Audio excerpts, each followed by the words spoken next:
Ben ritrovati a Filo Rossonero qui sul canale YouTube di Radio Rossonera, sempre insieme a Carlo Pellegatti che oggi è qui in studio. Ciao Carlo. Sì, buonasera a tutti. Allora Carlo, prima domanda che arriva oggi è su Musa. Secondo te entro quando potrà arrivare, se potrà arrivare prima della tournée in America e a quanto si può chiudere questo giocatore? Ma direi che sono ore caldissime per quello che riguarda Musa. A domanda tua, potrà arrivare entro domani sera per poi effettuare le visite mediche giovedì? Io credo proprio di sì. Lui e anche Danjuma. C'è, non dico ottimismo, ma fiducia di chiudere con questi due giocatori e stanno lavorando in questo senso i dirigenti del Milan e, tra virgolette, regalarli a Pioli prima della partenza. Credi che sia molto importante avere soprattutto giocatori a centrocampo prima di tutti gli altri o anche davanti sarebbe, tra virgolette, il tempo di portarli a Milanello? Beh, ci vuole un attimo di pazienza. Indubbiamente con Musa il centrocampo è a posto. Chiuso, questione centrocampo finita. Inutile ripetere, Musa, Reinders, Loftus, Pobega che rimarrà, mi hanno confermato che rimane. Pobega con Krunic, Benasser. Il Milan ha regalato a Pioli, da quello che mi hanno detto, una squadra che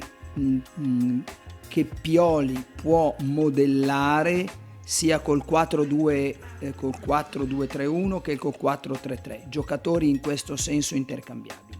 Ma con questi centrocampisti arrivati ci mettiamo anche Musa, anche se ancora, voglio dire, non è ovviamente un giocatore del Milan a tutti gli effetti, però mettiamoci Musa. Secondo te è più adeguato il 4-3-3 o il 4-2-3-1 con questi centrocampisti? Non lo so, ho letto anch'io Loftus che ha parlato che lui vuole giocare, non vuole, si trova bene con Mezzala. Sì, la sua migliore stagione con Sarri. Sì. Non mi scalda tanto, mi auguro che trovi lui ha voluto questi giocatori, gli hanno dato questi giocatori. Non dimentichiamo che a Bologna lo scorso anno abbiamo dovuto giocare con il portiere più 10 e quest'anno non capiterà perché puoi mettere Benasser Loftus, Benasser Reinders e poi la partita dopo fare il 4-3-3 con Reinders o Benasser, Loftus, Musa. Quindi è una squadra che Milan sta costruendo ben costruita e secondo me c'è molto la mano di Stefano Pioli. Poi il mercato non è finito, vi do notizie, prenderemo Sevilla Ballo-Touré, un giocatore di fascia esterna italiano, provo ad arrovellarmi ma non ci sono arrivato ancora. Poi prenderemo l'attaccante, stanno lavorando bene su Taremi, Porto non facile. Poi con Danjuma, giocatore duttile in tutti i ruoli, prenderemo una fascia destra. Stanno calando terribilmente le quotazioni, così lo sai, di Saxen, perché viene ritenuto una tipologia del giocatore molto simile a quella di Pulisic. Parlo di tipologia e il Milan vuole qualcosa di più esplosivo lì, un altro Chukwueze comunitario.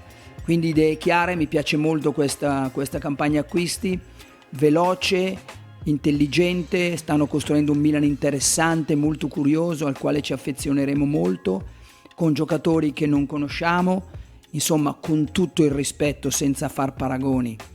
Però l'anno scorso abbiamo avuto poco da Adli, magari non per colpa di Adli, sto tirando la riga, da Adli, da Rebic, da Origi, da Vranks, da De Ketelare e sono già 5 e purtroppo non ci hanno dato, per colpa dell'allenatore, per colpa loro, non lo so. Vabbè, la scorsa stagione da quel punto di vista è stata negativa, sicuramente. Quindi abbiamo 5 giocatori. Quest'anno abbiamo giocatori sulla carta funzionali, nuovi, voluti da Pioli, quindi penso proprio che potrebbe essere un Milan veramente divertente e interessante. Quindi Carlo, hai parlato di Taremi. Il Porto non è una squadra facile, sappiamo che le richieste sono oltre i 20.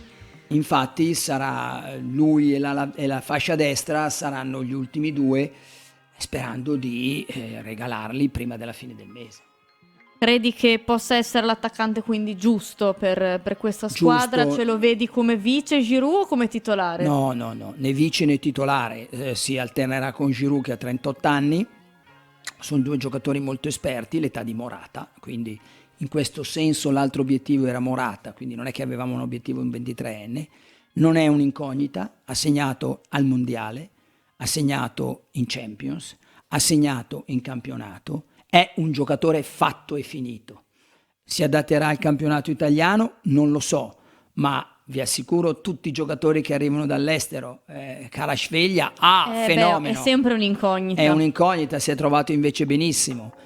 Altri meno, ho fatto l'esempio di Jan Rasch, giocatore straordinario che ha fatto poco nel campionato italiano, quindi questo non si può sapere. Ma Carlo, cosa credi che abbia fatto tramontare, dicevi prima, l'ipotesi Morata a favore di Taremi? Qual è stato il nodo? Non ci sono dubbi, l'ingaggio. L'ingaggio quindi è stato un problema insormontabile. Subito mi hanno detto, a questi prezzi impossibile. Il Milan, più che guardare il cartellino, guarda l'ingaggio. Hai notato che abbiamo preso tanti giocatori, tutti a 20 milioni, abbiamo già speso 60, con gli ultimi due sono 80.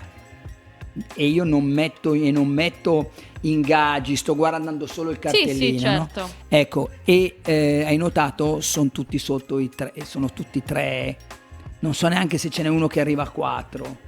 Cioè, sì, anche Reinders 1,7, 1,6. Pulisic cos'è? Non credo che sarà lì su. Un po' più alto. Ecco, però, Pulisic un po' più alto. Però siamo sempre su quelle cifre lì. Quindi credo che guardano molto l'ingaggio indipendentemente dal cartellino. Cartellino oggi, se tutti presenti, buongiorno, sono sul mercato, 20. Sì, diciamo che non so se anche le cifre, non so se le hai lette dell'Atalanta per Højlund sono... Sì, ma quello d'accordo, 60 eccetera, ma se tutti presenti, buongiorno, vorrei un 20. giocatore, 20. Da lì ne parliamo, cioè capisci? Quindi hanno chiesto 25 di Cambiaso, per cortesia. Beh, ma anche Reinders alla fine l'hai pagato una cifra importante comunque. Poi alla fine l'ultima, cos'è? 20 più bonus. 20 più bonus, però se noi ragioniamo che la Z voleva 25, ecco, non credo che l'hai pagato 21. Sì, no, va bene, però vedi che dai 18 ai 22-23 noi, poi di bonus... Carlo, ti chiedono, leggo, se De Ketelaere venisse ceduto, su quale ruolo verrebbero reinvestiti quegli eventuali soldi? Questo ascoltatore ci scrive intorno ai 30, 28. Bah, allora, allora ti do notizie, lui vuole rimanere. Incominceranno le partite, parlo delle amichevoli, e poi capirà se per lui ci sia spazio o no, perché nel momento in cui non parte titolare... Ma infatti è quello, a prescindere non parte titolare secondo te? Quindi è un a prescindere. Lui, secondo me, tra me e te, gli vogliono far capire che se... Quindi lui la seconda chance non ce l'avrà. Il Milan o la conquista clamorosa. Allora, no, infatti, cioè, e questo è il mio dubbio, nel senso, se lui arrivasse tirato a lucido, come ha fatto Tonali all'epoca, come ha fatto Leao, perché se a prescindere allora non lo so, è un giocatore molto duttile. Ma ad oggi, cioè, perché in questo momento... Oggi dovrebbe conquistare il posto nel 4-2-3-1 a Pulisic, e ti dico anche deve paragonare, vedere un po' chi è più bravo con Romero. Romero quindi secondo te potrebbe restare, non c'è un'ipotesi di prestito? Romero vediamo, lì dipenderà un po' come Lorenzo Colombo, come andranno queste amichevoli negli allenamenti.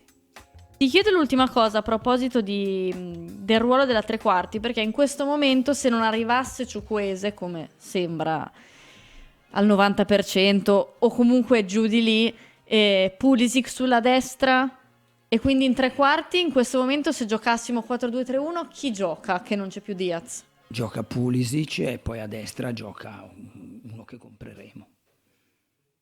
Ma vedo che vai molto sulla tattica, ma non mi preoccupa quello, l'importante è avere i giocatori, poi ci pensa più. No, mi incuriosisce semplicemente perché Pulisic è più un Diaz sulla tre quarti, no? Sì, però è un giocatore che può giocare, cioè nel 4-3-3 può giocare anche a sinistra, cioè un giocatore... No, nel 4-3-3 sì, mi incuriosiva. Nel 4-2-3-1 secondo me Pulisic gioca 10, oppure non lo so... Gioca Bennacer, Reinders, metti Loftus 10 e Pulisic a destra. Sì, esatto, anche questa ipotesi, infatti. Ripeto, è un Milan molto duttile. Siamo molto figli di Pioli. Eh sì, dalle scelte di Pioli. siamo nelle sue mani, Sì. penso questa stagione Sì. forse più della prima ancora. E aumentano le responsabilità perché ha voluto questa squadra, ovviamente in accordo con i dirigenti, e quindi si espone in prima persona. Carlo, io ti ringrazio, ti do appuntamento domani, sempre qui alle ore 19. Qui magari no, ma No, magari qui, ma qui comunque io e sul te. nostro canale, Io e esatto, te, io e te. esattamente. Un abbraccio. Ciao.